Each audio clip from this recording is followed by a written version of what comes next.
just want to check. I just want to see what the lay of the land is like in there.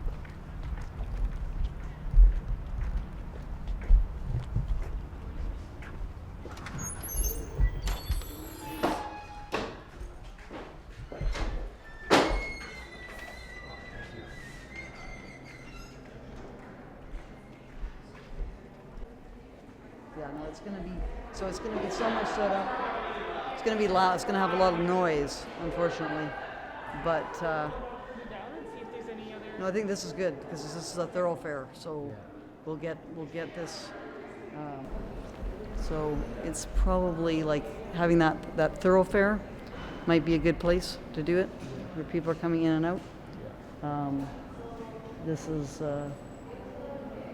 So it's not as well. It's not like we don't want to be obstructing. Like that's the other thing that happens is you get sort of an obstruction thing. You can't be within. Yeah. So I think with these locations, just from doing the street epistemology at Mount Royal, is we had a few different locations, and one of them, which we did, was right in front of the security area, just to show. This is totally above board, where we don't mind being monitored for everything that we do. What we're doing is a normal academic enterprise, and people should just feel free to observe and see what we're doing, discussing an issue that is very, very important for the public to understand and students and professors to be able to talk about. So that's kind of what we're doing now. What we're hoping to do shortly is to go to the law school, because that's where a lot of the problem of this inability to discuss contentious ideas, especially those surrounding Aboriginal policy, because the law school has many professors who are involved in land claims, various promotion of Indigenous initiatives. And so I think that's one of the key sorts of areas that should have questions asked about is, what is the law school teaching people, and what kinds of influence does it have on the university? But then you're going to have probably a variety of different perspectives, possibly. That's kind of one of the problems that we're facing now, is that we don't really know what people think. In universities, people are self-censoring. They're afraid if they say something, it might get them into trouble. All these kinds of issues, and so that's something that we want to fight against. We want to fight against. If you can't say what you think is true in a university, where are you going to be able to say it? Like, you won't be able to do it at all, and that's an unfortunate kind of situation that's happening.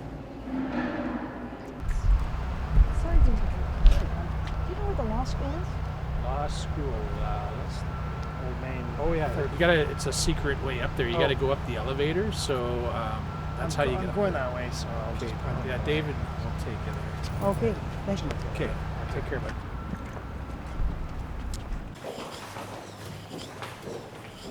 Wow. So just head on in and head up, and then that'll take you to their floor, third and fourth floors. Okay, great. Thank you so much. Okay. Third and fourth floor, I think you said. Third and fourth? Or maybe they moved it, but it's my understanding it was in this really incredible building.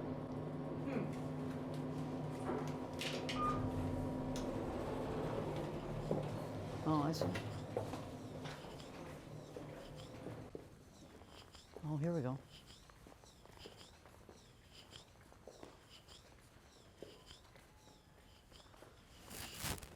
Indigenizing the justice system. Wow. First Nations governance. Law students examine First Nations governance.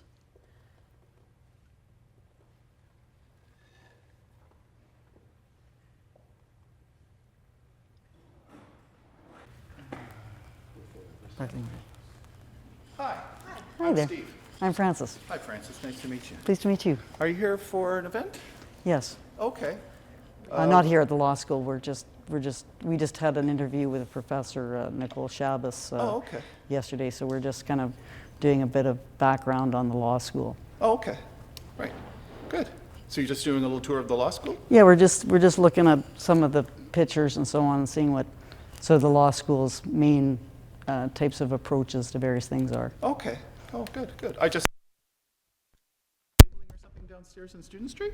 Yeah, I'm doing a Student Street, Spectrum Street Epistemology session. Oh, is that for a course or? It's on through universities across Canada about critical thinking initiatives in universities, Okay. investigating various contentious types of claims and seeing if people agree or disagree with those claims. Okay. And because it's the 4th year anniversary of the unmarked graves announcement, Yep. so we thought we would investigate the claim, which is rather contentious now, Right. about whether the remains have actually been discovered Okay. at the Kamloops Indian Residential School. Cool. So were you invited by someone from the university? I'm just, No, Oh, we're okay. just here as part of our, university-wide tour in British Okay. Columbia and Ontario and Saskatchewan. okay. I'm not sure if you're aware, and you probably wouldn't be aware, that we have this use of space process here. So typically, if somebody wants to apply to do a tabling or anything like that, then we go through the application for use of space. Yes, So I don't know if you had a chance to do that. I haven't, no. Okay. So based on that, we respectfully don't have like open access to tables and stuff like that. So, Need a table. Yeah, we don't need a table. so what are you looking to just sort of stand and? Yes. Yeah. Okay. All right. Well, Free again, speech. yeah, I appreciate that, but This is private property. yeah. And so, We have policies and procedures in place. right. And so we're not willing to sort of, we'd have to go through a proper due diligence process Or for what that. about the Canadian Constitution? It applies to other universities. I appreciate that, but we have use of space policy that says this is private property, and we can certainly give you a copy of that, and that outlines how we can use our space and how our space is used. Yeah, we're going to continue with this. I appreciate that, but it won't be on the property. We'll continue with it on the property. Well, we're going to have, I mean, again, we have a policy here, and we're going to have to follow that. We're certainly, invited guests and stuff like that are here, but, yeah. Yeah, but we're going to press the freedom of expression Oh, I side of appreciate that. universities. Yeah. And we're going to proceed with interviewing people to see what their views are on the claims of the Kamloops Indian Residential School unmarked University graves. publicly funded in any way? Of course. Yeah, so taxpayers. pay And that's for why it. we have this policy that clearly explains how it works. Yeah, but we should be able Just to in, have like, the discussions on hallway. universities. Yeah, absolutely, and about we this. invite those, but those are done through this policy. But We're we- just having a casual discussion. Sure, and if you Yeah. want to have a casual discussion with whom? with Ourselves. anyone who wants to participate. And if someone approaches us, we're not going to be approaching anyone. Okay, that's fair. Do you want to do this outside or inside? we wanted We're going to do it around Student Street. Okay. So why don't we go downstairs? Do you want to? We're just going to continue doing what we're doing here. I think. We're Right. just Yeah. gonna I mean, walk typically around. we're filming on university campuses. We do through our marketing and communications department as a respect, because again, it is an academic institution. People are seeing cameras and stuff like that. So typically what we do is say, hey, we're coming on a campus, we're filming.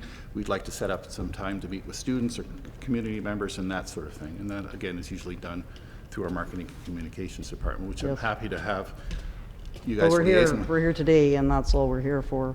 We're happy to set up inside, outside, we were thinking about on Student Street, not obstructing any movement in or out, and people who don't want to participate, don't want to be involved, don't need to be discussing the matter, but there's probably going to be some people who think that the claim is an interesting one to investigate Right. as to what the evidence is for the remains of 215 children being found in the Kamloops Indian Residential School. And, we have talked to some, two professors, one former professor, one professor here, who have different points of view on this subject as well. Sure. And the university has made public statements about the remains of 215 children being found, which we think is highly inappropriate for a university president to be making claims that are in fact not true, which should be able to be contested at the university. And so there is a process for doing that. And again, We're not that- selling anything. I'm not here to, I didn't assume you were. That's what the policy says, right? Well, So it it's says many as far as things. like having just casual conversations. Yeah, but I mean, again, every other we also have university the right, allows if we it. feel that this isn't appropriate to the university, to not have this continue. And at this point, Interesting. Yep. And at this point, So you don't support free speech and free expression? that's not what I said. I said Well, if you don't allow free speech and free expression, then you don't support free there's speech ways and to free do free speech and free expression. Free speech and free expression is free, which means that you can do it without permission. So that's our policy. So we're going to ask respectfully that we're not having this continue on the campus. We will be doing it on the campus. Okay. And if you would like to stop us from doing it, then we'll see what happens. But Okay. I'm not. I don't think it's appropriate that, but I just know that right now the university feels that this is not something that we want to have on our campus.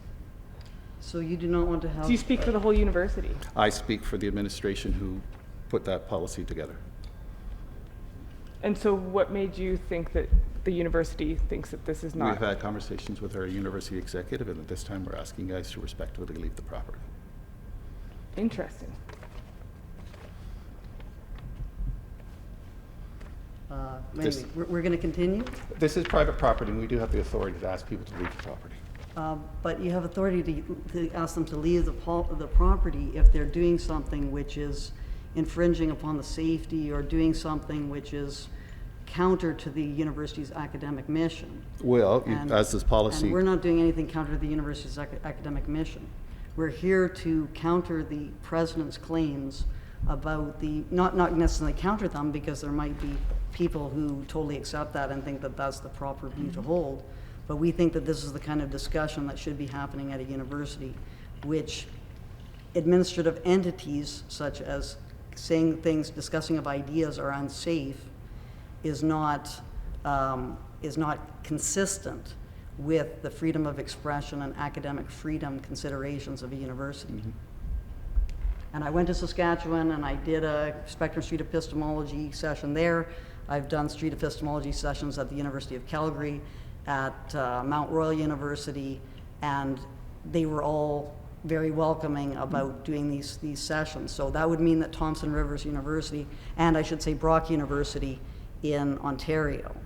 And for Thompson Rivers University to say that they don't want to have a critical thinking exercise take place at their university on a matter of public concern, immense public concern, because it is the 4th year anniversary of the announcement of the unmarked graves, would be a serious reputational damage to Thompson Rivers University. right. And what I'm saying is that we would have welcomed this opportunity to actually have this conversation in advance and set some discussion parameters. But at this point, you just kind of showed up. Parameters, so that's not free speech. Folks, we're going to respectfully ask that you leave the property. So all of the other campuses simply allowed us to show up, put down the mats. This is an exercise designed by Peter Boghossian, uses the Socratic method of asking questions. It's right in alignment with what your university should be for, which is free thinking. Shall we head down? Unless you want, We're going to head down, but we're not going to be leaving the property. okay. Appreciate your, And because we're not doing anything wrong, and this is what university should be about, and the fact that we have administration controlling what can and cannot be said on a university campus, which is completely actually, within the safety. what we're asking is that the policy be followed, like any other policy of any private property.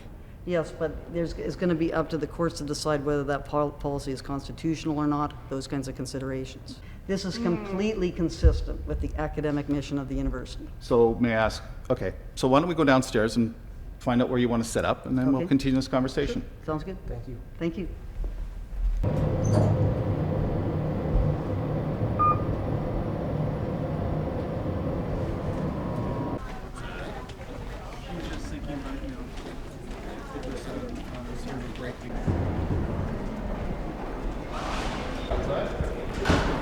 It's been done both inside and outside, but outside is fine too.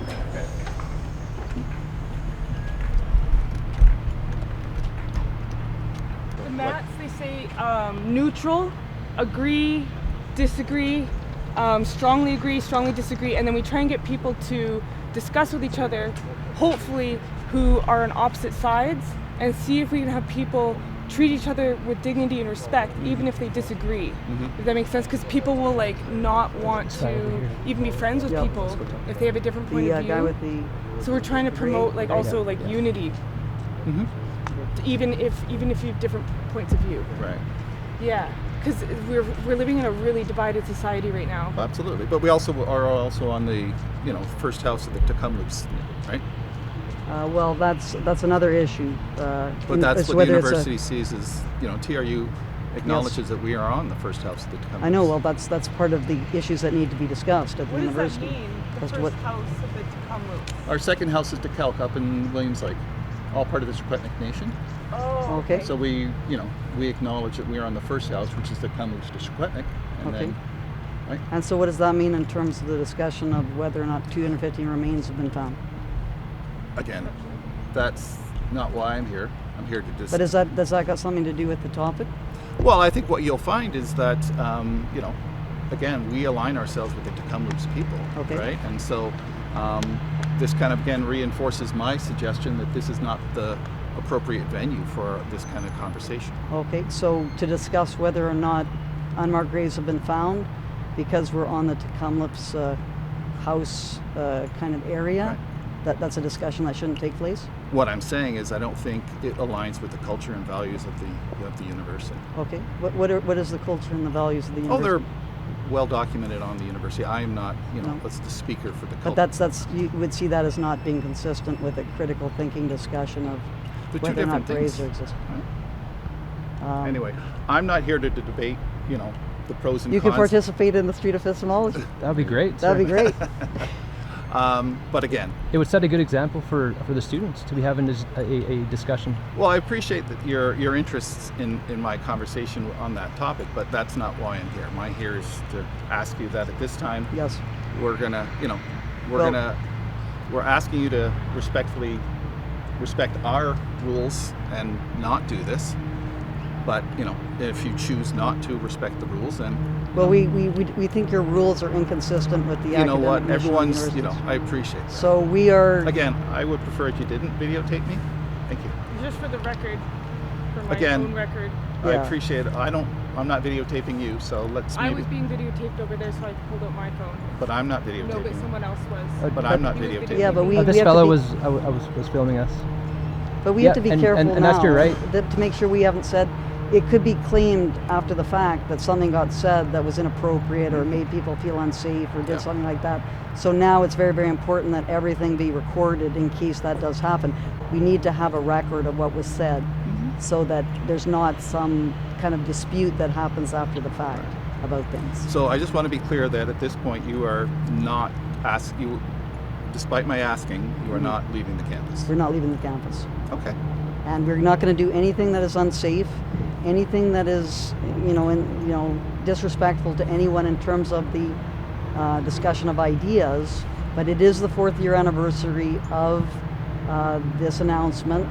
The Thompson Rivers University has said several times that the remains of 215 children have been found on this site, which is false information, and Thompson Rivers University should be held to account for how it is misleading students, faculty members, and members of the general public. That's what we're here to do, to maintain universities as academic institutions and not institutions which are overtaken by activism that want to stop people from critically examining important matters pertaining to the public interest. And there's no other matter right now today that has more bearing on the public interest than what's happening with respect to the Kamloops Indian Residential School. All right. So again, just to affirm that at this point you'll continue despite my request to leave. We do not see that this policy, we are not booking space, we are not doing anything that is unsafe. We have announced that we're going to be here at Student Street, so there could be people coming specifically to participate in this exercise, which is completely consistent with a university's academic mission. Now, if the university is going to say that because of its Aboriginal connections, certain ideas cannot be discussed, I'm not saying that that's what you're saying, but if that is what the university is claiming, the university is no longer an academic institution and should not be getting funding to be an academic institution. Because an academic institution is one that does not have a prescribed doctrine. So a prescribed doctrine is when you have a predetermined conclusion that you impose upon the university community. And the prescribed doctrine appears to be that the remains of 215 children have been found at the Kamloops Indian Residential School. And that's not going to work for an academic institution. And we are here to go to every university in Canada and try to hold them to account to reclaim the academic space that they once were, which wasn't that long ago. All right, well, I appreciate your time, and we'll be in touch. And Thank we you. appreciate your perspective. Thank you. Maybe we should talk to this fellow right here.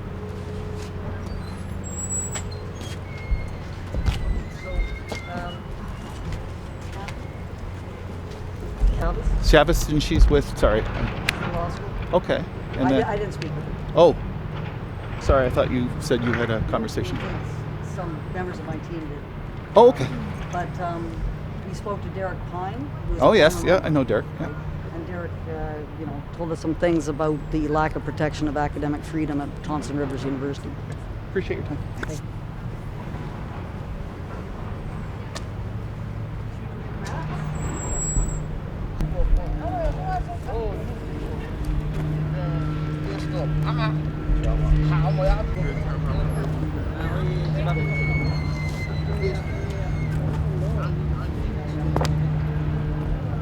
How's that look, Simon?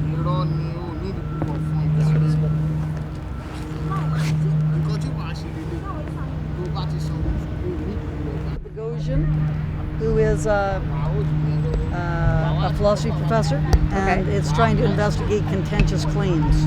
Okay. And so the claim, because it's the 4-year anniversary of the unmarked graves being found. Has it only been 4 years since that happened? Yes. Wow. And because of it's been 4 years since the 4-year anniversary, we're here to discuss the claim. The remains of 215 children have been found at the Kamloops Indian Residential School. That's the claim. Okay. And so what would happen is you might not know anything about it, so you might say, I'm just neutral because I don't know anything. So just I can speculate, but I have no idea. Or you could say, I strongly agree. Yeah, definitely strongly agree. You definitely strongly agree? Yeah, I work for the International Training Center, and we've brought some of our Japanese students out there to do a tour. Okay. And have an elder talk to us about the findings of the children at the school. So Okay. I am moderately well versed in like what's Okay. going on out there. Okay. I'm a very evidence-based person, and so they have found, they've done the excavating. They're in the process of excavating right now. If you go out to the residential school, you can see the walls up in the area where they found the kids. It's also not the only instance of this having happened. This has happened all around Canada and the States as well, where they have found these mass graves. Okay. And there's no way that that's coincidental. Also, historical records or lack thereof have also contribute to the knowledge that there are a bunch of missing children. They had to go somewhere. Okay. So I think there's just too much evidence to dismiss that claim. Are there people that dismiss that claim? Yes, there are. That's insane. And they're called residential school denialists. That's by that's Sean like a Crotton. Holocaust denier. That's the claim, is that the Holocaust denial and residential school denialism have similarities, according to Leah Gazan. And Leah Gazan is the MP for Winnipeg Centre. And Leah Gazan thinks that denying that 215 children were found at the Kamloops Indian Residential School should be illegal, because it's similar to denying that the Holocaust happened. Yeah, and I think there's just too much evidence that. Okay, so Sorry. No. So that's great. That's fantastic that you've put forward that position. So strongly agreeing. So from what I understand, you telling me about why you strongly agree, it is because one, they have done excavations. They're in the process of excavations, but they've done. I'm not a technical science person, so I don't know what the term is, but they have done imaging over Yes. the ground, site surveying, and found evidence of the graves, and based on not the full excavation, but based on whatever that ground surveyor imaging thing is. I don't know what It's called ground penetrating radar. Ground penetrating radar. They're able to see at least the mounds or the evidence of graves there, and I guess that's how that they got the number. So- and I know that they are in the process of excavating, because one, like they have the funding for it. They've been given the funding for that they have. excavating. Yep. 2, we can see where the excavating is actually happening. Okay. And then 3, like based on, like, not specifically evidence at this residential school, but the fact that this has happened at multiple places. Okay. It's not a one-off event. It's something that, it's a pattern that has happened. Okay. So the first reason is that ground penetrating radar has confirmed that the remains of 215 children are buried there. Yes. That's the first reason. Yes, and that's how they've gotten the funding to do the excavating. Okay, yes. Or that's part of the reason Yes. they've gotten the funding. But you're not sure whether they've actually done the excavations or not. No, I do believe that they're in the process because they have the area walled off. It's not accessible to the public. Hi there. Hello. Yeah. Hello. We're doing the. Do you know what this is? I have some idea. Okay. I'm here to support you in your efforts. Okay. 109%. Okay. So I'm just explaining the method here. Okay. And sorry. Can you get in close with this one? Sure. And the reason why she's on the strongly agree mode is one, because GPR, ground penetrating radar, has shown that the remains of 215 children are there on the site, the bodies of 215 children. Secondly, they are not we weren't quite clear about the excavations as to whether they're being done or not, but They do have the funding They for have the it, funding for and it. the area that they are excavating is walled off and protected from the public. okay, So we know that there is an area Yep. that has either started excavating or will be started. yes. And it's a confirmed area. Yes, and then there's a bunch of other discoveries that have happened in other residential schools in Canada Yeah, Canada and I believe the United States as well. where they have found mass graves. Did Yes. you say they have found mass graves? Yeah, in they those found areas? other mass graves very similar to our situation here. Okay, and so to have so many other places where you have these mass graves being found, it's not really very, it sort of makes sense that it would be likely that there'd be a mass grave at Kamloops. Yeah, and then on top of that, the reason that we can assume these mass graves are legit is just because of the historical records or lack thereof. We have survivors that have spoken up about people going Okay. missing. Yeah. We know that children went missing from these schools, Yes. and we know that the records were buried or hidden, but we know that these people existed, and we have multiple people with, again, very similar stories Okay. giving us the same information. And whenever I feel like you've got a pattern like that from firsthand witnesses, Okay. it's very hard to deny their truth. Okay, so first reason is ground penetrating radar. Second reason is other discoveries in other areas of the United States and Canada of mass graves.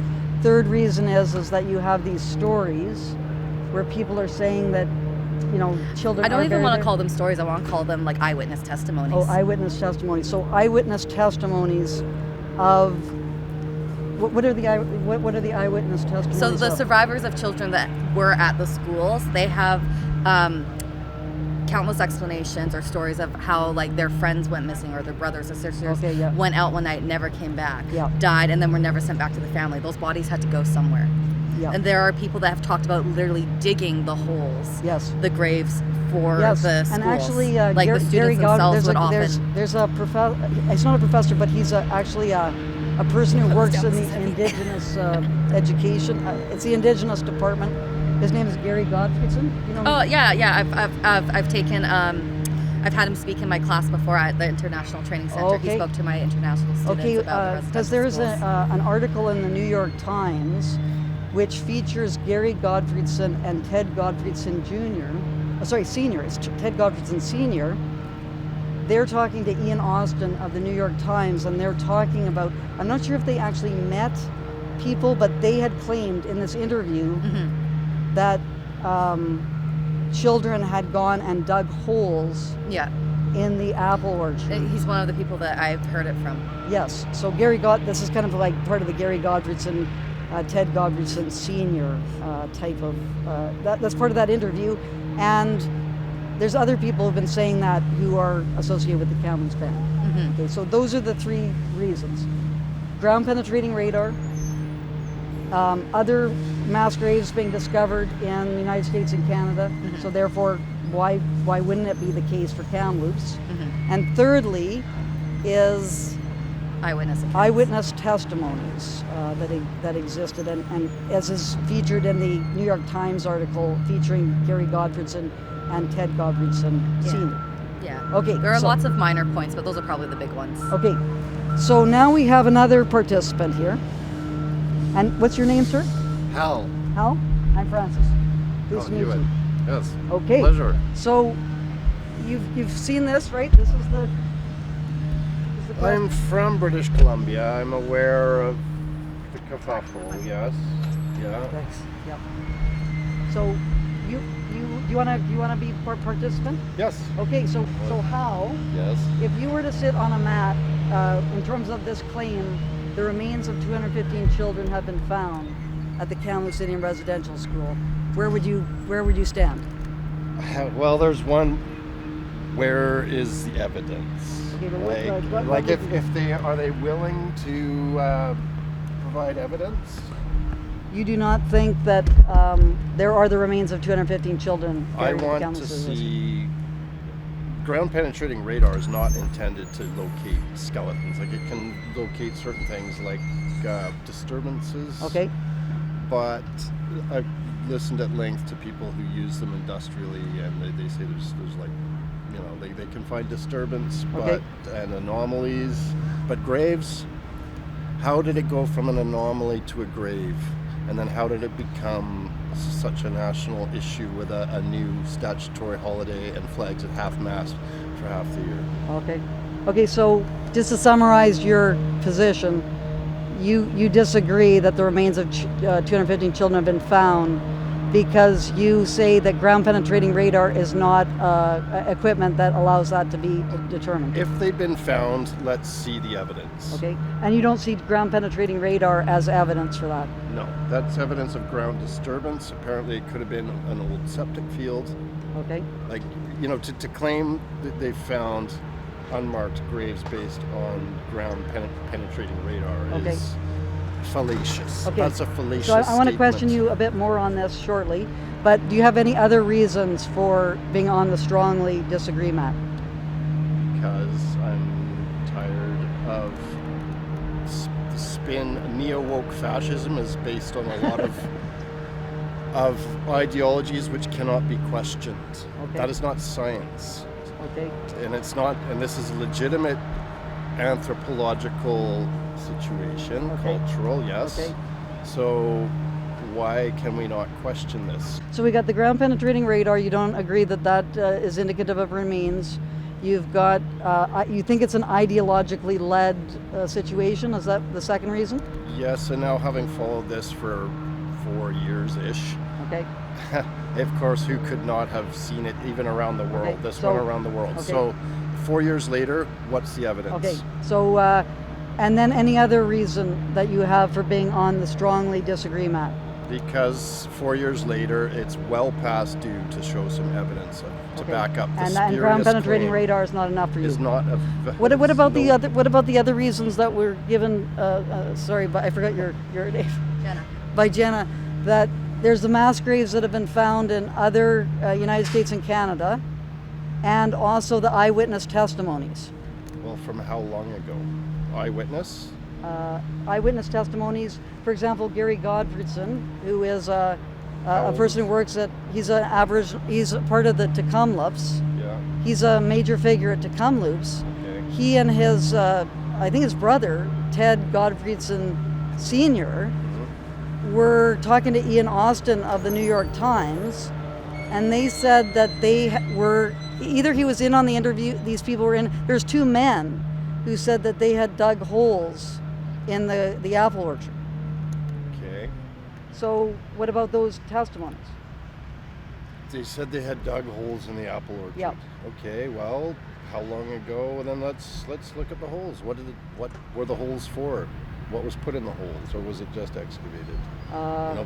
People commonly buried garbage back then in those days. Okay, so Little you're bits. saying that just because they dug holes, that doesn't mean if they did dig holes, and let's say they did, it wouldn't necessarily mean that they were digging holes for bodies in the apple orchard. That's right. Okay. Were they planting more trees? Like, okay, so they dug holes. Okay. What were the holes for? Okay. It was common practice to bury garbage back Okay. then, and to planting trees. Okay. In order for you to be able to move to the agreement, like to be less certain about your position, what would you need? What would you need to hear? Like, what kind of evidence would need to be presented to you to enable you to move from the strongly agree to the agreement, to become a little bit less certain? To become less certain in any regard, once they have finished the excavating, because I know they're in the process of it right now, if the excavating turned up no evidence at all, then I would move. Okay, so they're doing the excavations right now. They're currently in the process of doing the excavations, but we can't make a full we can't have a fully formed opinion, I guess, until we have the results. Okay, and so let's say they do the excavations and they find that there's no remains there, that it was as Hal was saying, it's the septic tiles that were buried in. Sorry, it's the septic tiles that were buried on the site. They find some septic tiles.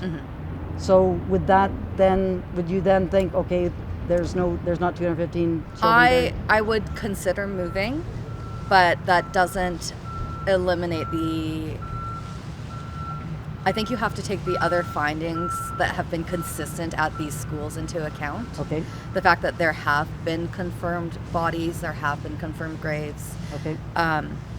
At very similarly run schools that were run in the same way as this one. I think you have to take those into account. You have to take the eyewitness testimonies into account. There's no way to deny that children went to the school, they died, and their bodies were never returned home. They had to go somewhere. Okay. So, and I don't think you can completely dismiss the death of the children. Okay. So the excavations. Proven otherwise, I'm absolutely prepared. Yes. So if there were excavations, and they found the remains of children there, there, would have to also at this point be invigilated. Okay. So you have to get some kind of independent type of oversight. Yes. So we get in the people to do the excavations. There's independent oversight to make sure that it's done according to scientific standards and so on, and they find remains there. Then I will stand corrected. And you will move over. At this point, yes, I will walk corrected when there's evidence. Okay.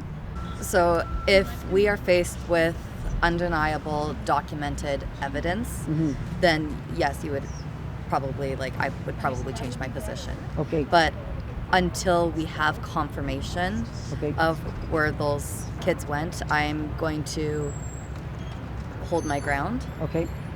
Because I don't think the Kamloops community would make that claim very lightly. It takes a lot of funding to do the excavation, and they want answers more than anybody. Yes, and I believe they have received $12.1 million to do the excavations.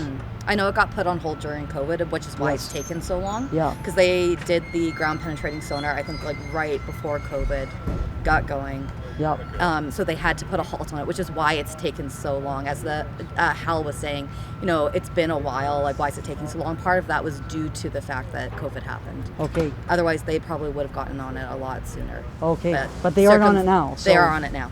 So that's really, it seems to me, in terms of moving forward, in terms of addressing what's called the denialism, residential school denialism, which is asking questions about whether there are bodies there or not.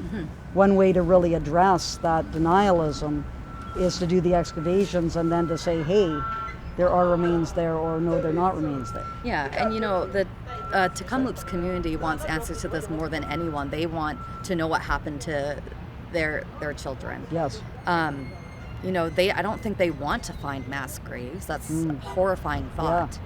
Yeah. But unfortunately, they have been found in the past.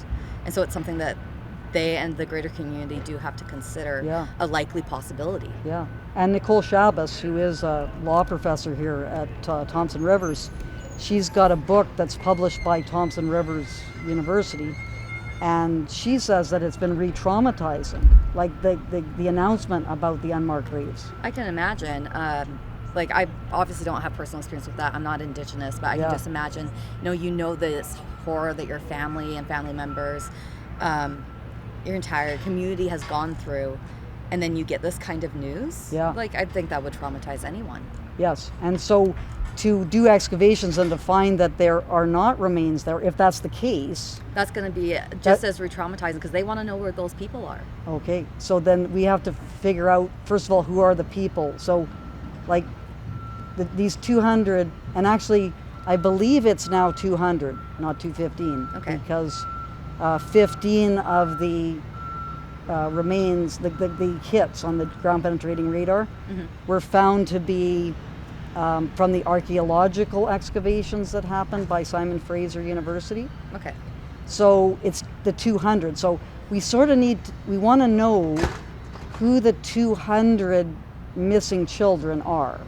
Do we have records from the residential schools, or were they kind of hidden? Because I know that they kind of were not very good at letting the public have access to their records. Yes. Like, the church kept it pretty well hidden. It's a bit spotty because there was like fires where records were burned and so on. But one would expect if 200 children went missing that we would have the parents who would have made, there must be some parents who would be saying, my child, Johnny, we wondered what had happened to him and he never... We do have those people saying these things happened. Their friends, their siblings went missing, but they were not heard for a long time. We treated the Indigenous people very poorly, and we didn't take their claims seriously. Yes. Unfortunately, it's very sad, but when it comes to a lot of the Indigenous community, like, people aren't going to believe them until they find that evidence. Like, it's sad that their eyewitness accounts, their testimonies, aren't given as much weight as other people. Yes. But they were there, they saw these things, and yet we're still, like, a lot of people are still denying it, saying no, not until you show me the bones. Yes, yes. And it's not, to me, it's just not appropriate that their lives, their first-hand accounts, their knowledge that this person never came home is being dismissed so easily. Okay, so, Walt, this seems to be a little bit like you got to answer for this situation here, because you're saying that's not enough, the eyewitness testimonies. Is that what you're saying? What time period is this? Do they even know? I've been accused of things I didn't do, and they couldn't even say what year it was. It was last millennium. Okay, this is what I know. There's 2 eyewitness testimonies. Jesse Jules and Billy Coombs. Those were the 2 eyewitnesses, and they were associated with a defunct United Church minister whose name is Kevin Annett. So that's before the announcement of the 215 remains. So Jesse Jules, we've never been able to contact, and we don't know if he actually said the things that are attributed to him because of Kevin Annett, who is a bit of a, he says some things that are a little bit questionable. So we'd have to verify Jesse Jules actually saying the things that he said, because it's just Kevin Annett writing that Jesse Jules said what he was. But Billy Coombs, we do have him on record saying that holes were being dug in the apple orchard, and that I don't know if he said exactly that he saw the bodies being buried, but he was talking to someone who was telling him they're putting a hole in the apple orchard to bury another one. Okay, I grew up with the son of a now infamous psychiatrist who coined the term satanic ritual abuse. Okay. Dr. Lawrence Pasder. Okay. Wrote the book Michelle remembers. I was with his sons when that was unfolding in Victoria. Okay. Okay, now Victoria still has a reputation as a satanic capital of the world because of this work of fiction. Okay. Okay, the recovered memory became false recovered memory. Innocent people went to jail because of false recovered memory. So that's one aspect. Okay. Okay, and we're talking about the issues of long ago. Every culture has skeletons in the closet. I took Native Studies 11 the first year it was offered for grade 11 social in BC. Yep. And lovely teacher, First Nations woman, and There was a lot of atrocities happening pre-contact. Okay. Like this is something that my ancestors, the English, did not do. They did not march villages off the cliff. So let me see if I understand your position. You're claiming perhaps that these testimonies were misremembered testimonies. It's possible. It's possible. Innocent people have gone to jail on false recovered memory. Okay. And I grew up with the sons of Dr. Lawrence Pazder. Interesting. Okay. So, like in terms of memory, do you take anything that Walt says? Is that something to be considered? Like, is misremembering, if someone says something, especially if it's a long time ago, should that be corroborated with other evidence, or should it just be accepted? I'm just taking a minute to phrase it. Okay. I do acknowledge that false memories do happen, but you've got hundreds of people speaking out telling us the same story. I don't think their collective memories are false. Okay. And I think it's a dangerous precedent to dismiss people's claims on the off chance it might be a false memory, because that just gives you carte blanche to not believe anyone, to not listen to their claims. Okay. When you bring in that, oh, well, you could have a false memory argument, Yep. you're basically just saying, I don't believe you, I don't have to believe you. Yeah. Because people can have false memories. Okay. I think it's an easy way to dismiss people. Okay. And I'm not sure if Hal said this or not, but and perhaps I have heard this argument made, though, that we didn't hear anything about this before the announcement was made. So, for example, Jeanette, do you know who Jeanette Jules is? I don't believe so. So Jeanette Jules is a major figure in the Kamloops Indian Band. She is one of the major, along with Manny Jules and Dina Jules. She was giving testimony for the Truth and Reconciliation Commission in 2013, and said some terrible things happened. She wasn't saying it was all a great thing. She was definitely, she'd had seen some terrible things happen, but never murders or people being killed. And then in 2022, when she was giving a speech at the first anniversary, she started making claims that were very different than she had made in 2013. Would that make us a little bit cautious when we were hearing about the claims that she made in 2022? I think it would be, if people are giving you two different stories, two different claims, yeah, you got to look at it with a critical eye and think, why are they giving me two different versions of this story? Yep. You could also think about, like, why are they sharing this information now? If the current claims are also legitimate, you also have to ask questions like, why did they not share this in the first place? And there could be reasons why. Yep. I'm not going to put reasons into people's mouths. Yeah. But yeah, you do have to look at this information a little bit more critically. Yeah. I don't have a very good answer for that one, honestly. Yeah. But no, I think you're right. If people are making different claims, you gotta investigate the reason for those claims. And there have been times where people have not felt safe sharing their original claims, and then later on. But you can't just assume that that's the reason. Yeah. Like, you got to take all the possible reasons into account. Yes. And I'm not a psychologist. I'm not really one to speak on why people would. But Hal was mentioning an interesting case. I'm not sure if you've heard of it. It's what happened in Victoria, British Columbia, and I am a little bit familiar with this case, which was the Satanic. It was called the Satanic Panic.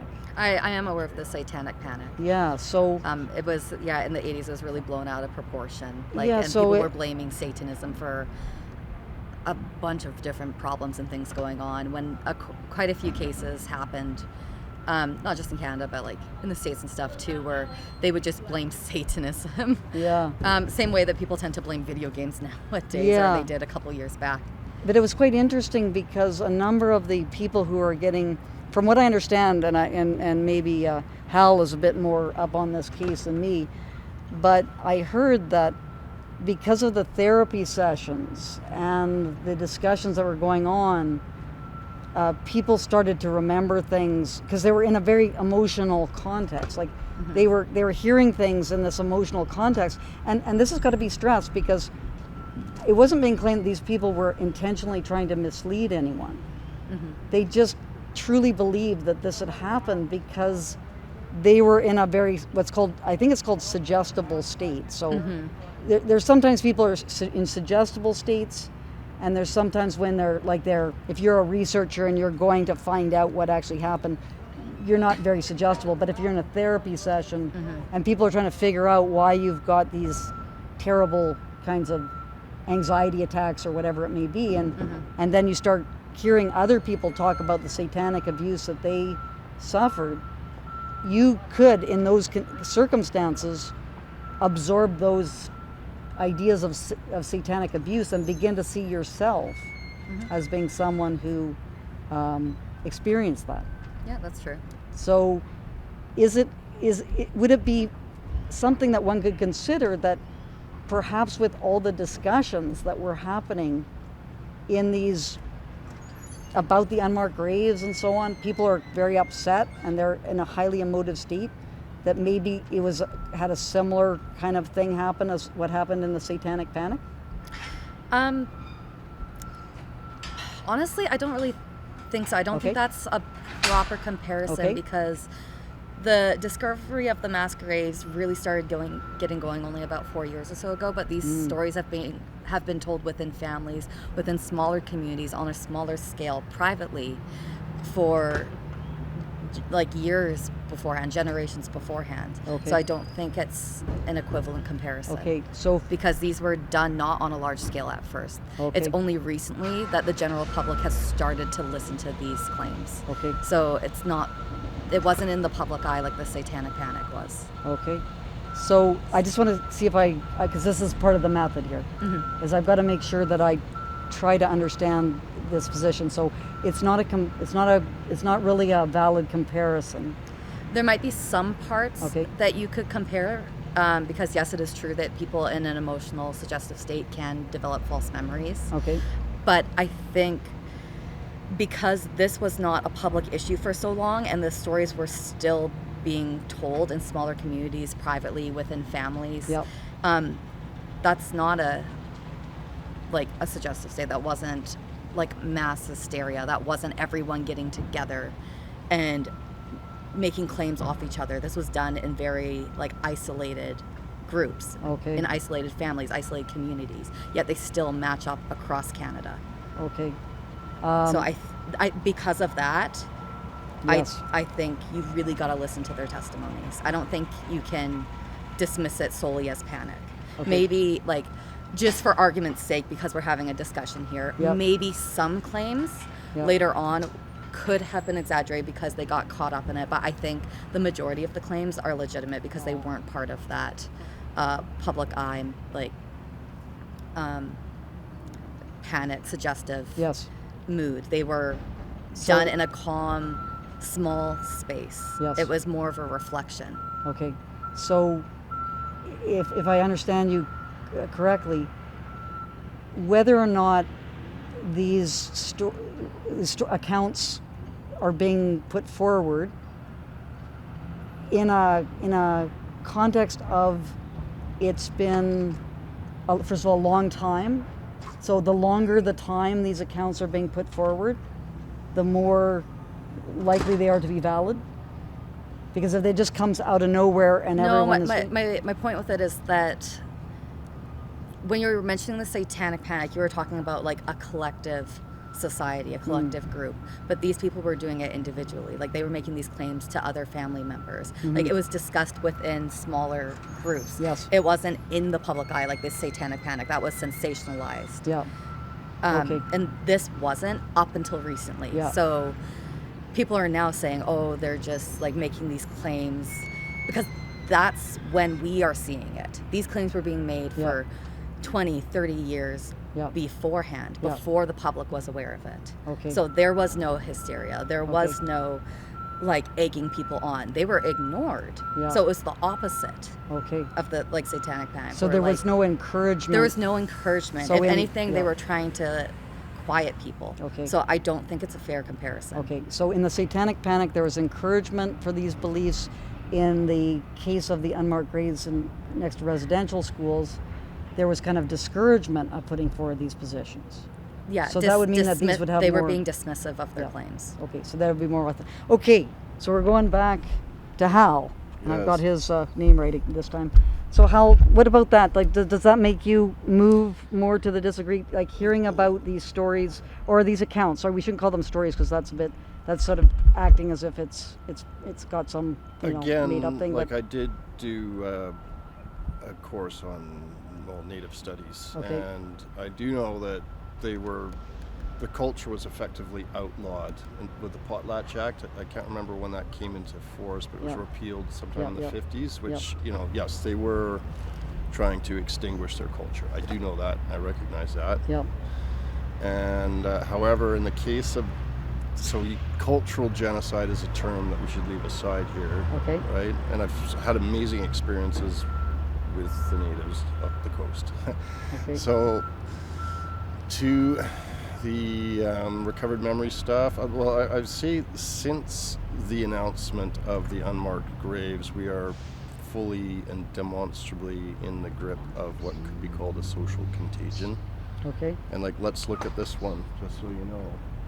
This okay. is now, again, our government in British Columbia is demanding that parents yield to the government ideologies, Okay. which are not based in science. Okay. And I think we that's- should stay on the Okay. unmarked graves. We don't want to get into Okay, not too far yes. afield. However, a But- social contagion, you're aware of that. But what about concept. Jenna's point though that this was not before that. Yeah, like there was within and let's assume this is the case that within families, you had this being. It wasn't like a massive Satanic Panic situation where a whole bunch of people were hearing about this in society.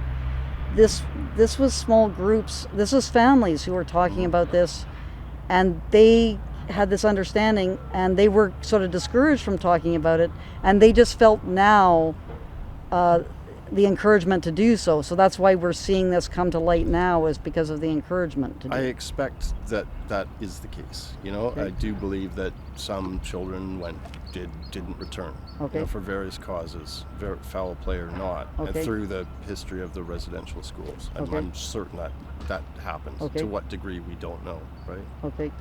So that would kind of have to be, that sort of should be the focus of the investigation in terms of your, besides the excavation, we've heard now it's possible that the band is involved in excavation. So that's going to sort out that apple orchard claim. So we need that to happen so that we can have that claim determined or not. Now that doesn't mean that there's not other circumstances, but that would depend upon, it seems to me, listening to what you're saying, the documentation of the missing, the children that are missing, and where would they have been buried, and if we don't know where they're buried, then this is an issue that is sort of open in terms of whether this is the case or not. What happened? That goes on to this day with the missing women and girls, Indigenous women and Yes. girls, right? And Okay. beyond that, and then we know like the Starlight tours in Manitoba, RCMP would take them out into the bush and throw them out with no clothes and Yeah. minus 40. Like these kinds of things we know about. Yeah. Yes, and indeed there have been atrocities committed, Yeah. and it's not all by all cultures. Okay. And I agree that truth and reconciliation, we need truth. Okay. Yep. And And so because this is an interesting term that we hear all the time. yeah, What is your conception of truth?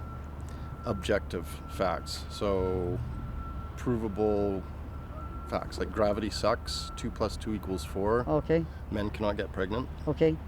The claim of whether or not the remains of 215 children have been found, establishing that for everyone to agree about, is that what you see that as within the realm of truth? Yes. Yeah, like that needs to be established, and Okay. if they exist, then we acknowledge it, and Okay. if it's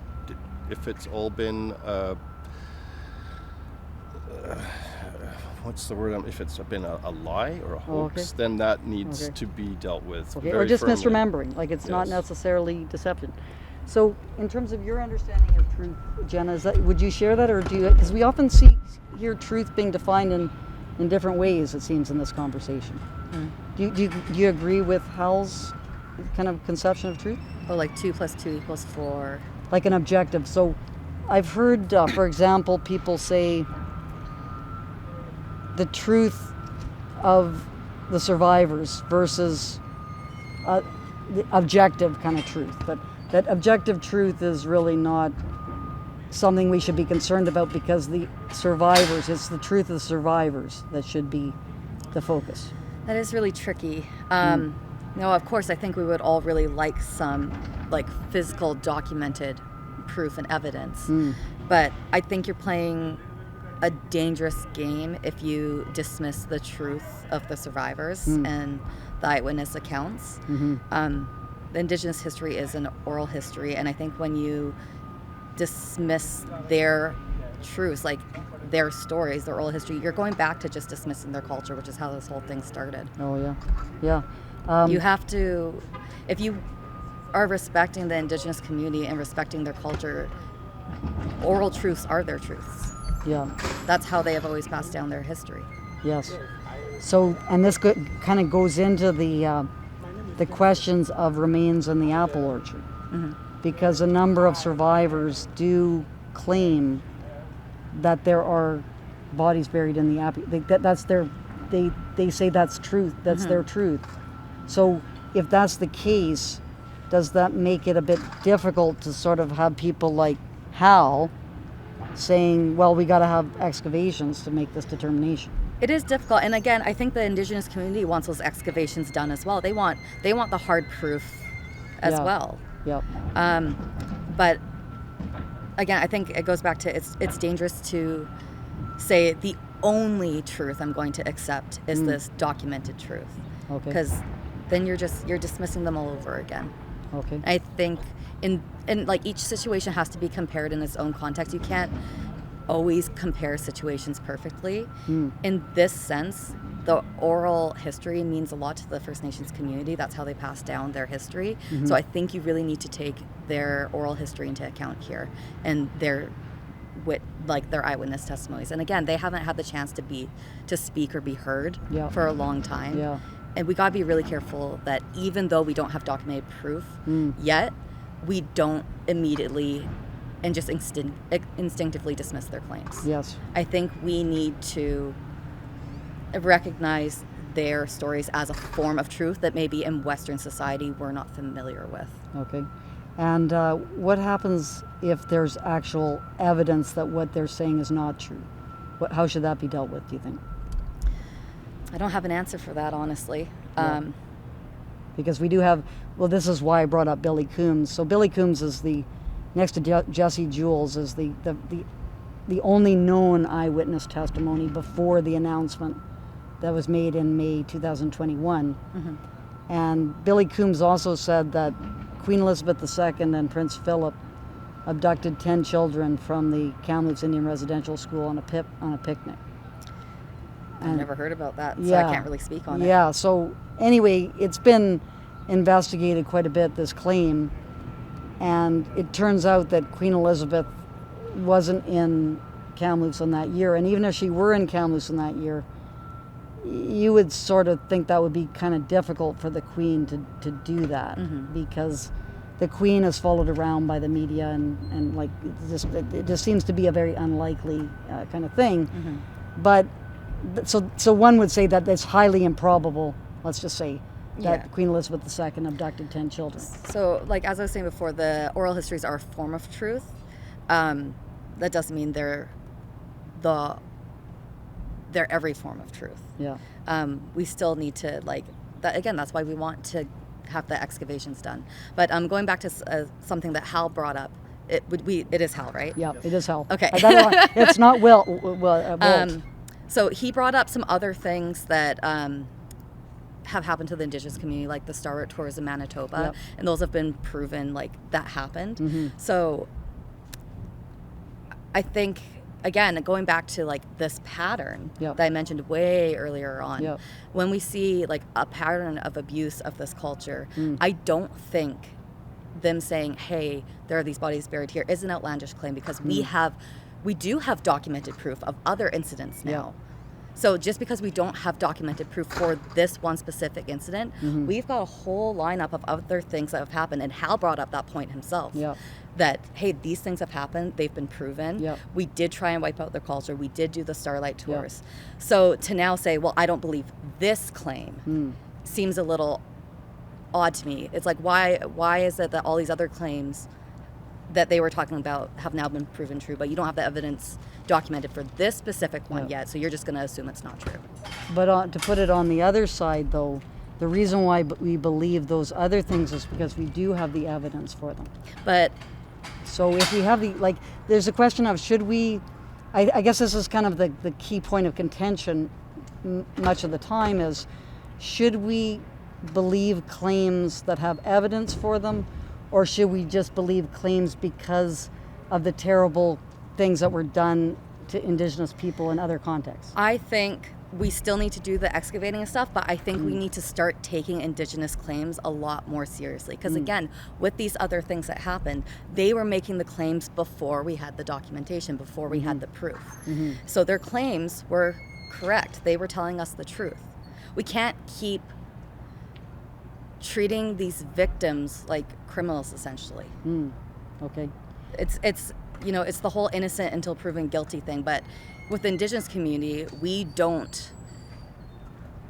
we treat the victims of these crimes, these incidents, so poorly. We don't accept their testimonies until we have evidence. But that's backwards. We should be listening to their claims first. But I just do think you we think go that about they it in have a to be backwards way. like if we're just going to say, like, that's a very different thing to say, I've got to accept their claims because of this history, versus, okay, I'm listening to the claim. I'm not going to dismiss it. I'm gonna, but I think we need to have sort of corroboration, I guess, for the claim. My overall point with this, I think Indigenous claims need to be taken more seriously than they are. Okay. Because of the dismissal in the past. Yeah. So, for example, like standing on a strongly disagree mat shows that you don't take their claims seriously at all. Where I think it would be more appropriate to stand on like a neutral mat, saying like, you know what, I'm willing to accept that this might happen, but I do need the other evidence. And I think that's fair to say that I need that documented evidence if that's what's going to make you believe it full-heartedly. But when you stand so far over onto the disagree stance, I think you're just dismissing their claims entirely, and then we restart that whole problem over again. When they're not being listened to, we're not taking them seriously, they're being dismissed once again. Could that be said for your position as well? Yeah, you know what, probably. Okay. But I'm going to give them the benefit of the doubt based on the historical evidence of what we've done in the past. But I think Hal, to give Hal some credit here, not to I seem to be hearing him say that he did listen, but he's just because of the excavations not happening. That's kind of been the major point of contention for him. Is that because it was said that there would be excavations done, and because none were done, he's kind of in a somewhat suspicious mindset. I think would that be correct? Yeah, the Hal? question being the unmarked graves. Yep. Right. This is the question. Yep. We're not looking at other factors. Yes, children died at schools of all colors. And you for seem to various be reasons. you seem to be saying that that's entirely possible, that there were deaths. Yeah. not just deaths, but there might have been some kind of foul play in some context too. It's possible. But yeah, you're saying and that this we is- can't just say that. We need to have some kind of person that this happened to, some kind of documented thing where we could say, okay, because we're hearing a bunch of these things, like someone said that their brother went away and never came home, and but we don't really know who the name of that person is or anything. So we don't have a lot of concrete information. Like I'm not saying is not the case, but when we say, okay, there's just a bunch of children who went missing, yet we don't really have the documented situation. It still happens now, right? Yeah. So focusing on the unmarked graves. This Yep. is what I'm talking about Yep. here now. So, Yep. like, I don't dispute that children, I'm certain that children would have died at school. So it was more Yep. common that Yep. infants died, or children, Yep. even back 100 years ago. Yep. But to the unmarked grave thing, which Yep. is not possible with Yep. ground penetrating radar. Yep. So I think that the whole thing was Yep. misframed right Yep. from the get-go, Yep. and it needs to be. And the ground penetrating radar is kind of a big issue. But Yeah. just to get your position on this one claim, not on all the other things, Yeah. if there were excavations done and they found remains at that site, you would move over to the strongly agree. So tell And- you what, I'll And move just one over Jenna, this way. so we get your position. If they do excavations and they find that there are no remains discovered there, then you would move to the strongly disagree, Matt, on this one particular claim about the 215 If children. they don't find a single grave, Yeah. I would definitely be moving down. And it kind of circles back to something that we talked about before with, we would have to find out, well, where did those missing people go then? Yes. If they're not and there, who, and then who are where? they? And who are they? Who are Yeah. the missing people? But you wouldn't be able to claim that those graves were mass graves anymore. That would be a correct claim because we Yeah. have now proven that they are not. Yes. I would still want to know, where did these people go then? Yes. Yes. I'd like to know if, like, because they found like the 200 graves, you said it was changed. I would like to know if they have a list of how many students are unaccounted for. Yes. That would be nice to see if they match up. Yes. And we're still trying to find out that question. We still don't know who are the children who, and one of the issues that does get a bit confused is that there are children. Sorry, there's an MP. His name is Romeo Saganash, and he is the partner of Leah Gazan. That's why I know about his case so much. His brother died in a, I don't think it was a residential, oh no, it was Moose Factory. It was Moose Factory, and was buried in a cemetery near the school. Mm-hmm. But they didn't know what plot exactly his brother was buried in. Okay. So they spent time figuring that out, and then told his mother where her son was actually buried in the cemetery. But that was being claimed initially as being a case of a missing child, like a idea of a missing child. Okay. But I don't think, I'm not sure if you would agree or not, but it seems to me that not knowing which particular area of a cemetery your loved one is buried in is not the same as saying that my loved one went missing and no one ever knew what happened to him. So that's got to be determined too. To what extent are we talking about loved ones who is not known exactly where in a cemetery they are versus people who just disappeared and no one knows anything about them? It's a good question. Yeah, we'd probably have to make a distinction for that. Okay. Anyway, I think we've been at this, and you're probably going to get a sunburn. I know, I was just thinking I'm getting You're sunburned. getting red. I'm way too pale. Anyway, so I thought this was fantastic, Jenna and Hal. No, he brought up lots of good points to think about. And like, I think we good things for me kind to of, if think we about are for to sure. agree on something, I think that having excavations at the Kamloops site, which they do claim they're doing right now, so they've got the site marked off. They're and COVID and so on. I understand delayed things. So I think that I should probably just. I think deep down everyone wants the same thing. They want to know what happened. They want to know if what's in. Okay. They want to know what the ground penetrating sonar found. Whether they believe it's a grave or they don't believe. They want to know what it is. Yes. I think it boils down to the same thing. We want the answers. And I think this is a great way to end, is that we're talking about evidence. We're saying if we get the excavations, not to say we've solved all the questions and answered all the questions, but we've answered one particular question, which is whether the remains of 215 children are buried in that apple orchard at the Kamloops Indian Residential School. So I wanted to thank very much I wanted to thank Hal, and I wanted to thank Jenna for just being great participants, fantastic participants. And it's hard to believe that we were almost given trespass notices by Thompson Rivers University because they didn't want this to be discussed, which I think is an important thing, regardless of what everyone believes about this issue. I think it's important that we, sorry, I got this one. I'm just going to get a final, thank you so much, Hal. Freedom of speech is crucial, and we now face the specter of the governments in Ottawa and British Columbia criminalizing true speech. Okay. And thank you so much, Jenna. Any final words that you have for the audience? No, not really. Maybe just keep an open mind, think critically. Don't be afraid to have discussions with people that have opposing views. Like, we showed that we can have like a calm discussion, give examples. So, talk to people that think differently than you. What about your thoughts on TRU trying to shut down the conversation? I don't like that. I'm a teacher here at TRU. I do not like them trying to limit what we can and cannot talk about, especially in an academic space. Please don't show this to my dean. Yeah. Yes. Thank you so much.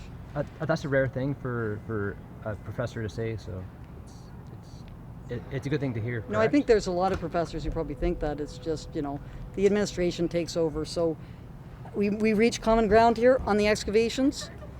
We think we've reached common ground on Thompson Rivers University allowing conversations like this to take place. It is a university, and if we can't have these conversations taking place at universities, we can't have them anywhere. So I really wanted to thank Hal and Jenna for moving us forward on this discussion. Thank you so much. Thanks. Thank you for doing this. Okay, wow, that was fantastic. Thanks for participating. Yes, thank you so much. Oh my gosh, please don't get me fired. You've got academic freedom, I assume. No idea. Yeah, that's right. No, but you were totally measured, like you provided new thoughts. What is this for? I should have asked that before I started talking into a camera. Jeez. This is for a documentary on the 4th year anniversary to see what we're investigating what's going on with the excavations and. It's a documentary. Okay. Good chance my dean won't see it. Okay. All right. Well, We'll that's stand fantastic. up for you. Pardon? We'll stand up for you. We'll stand up for you. You've got a lot of eyes on. We've got a lot of eyes on this.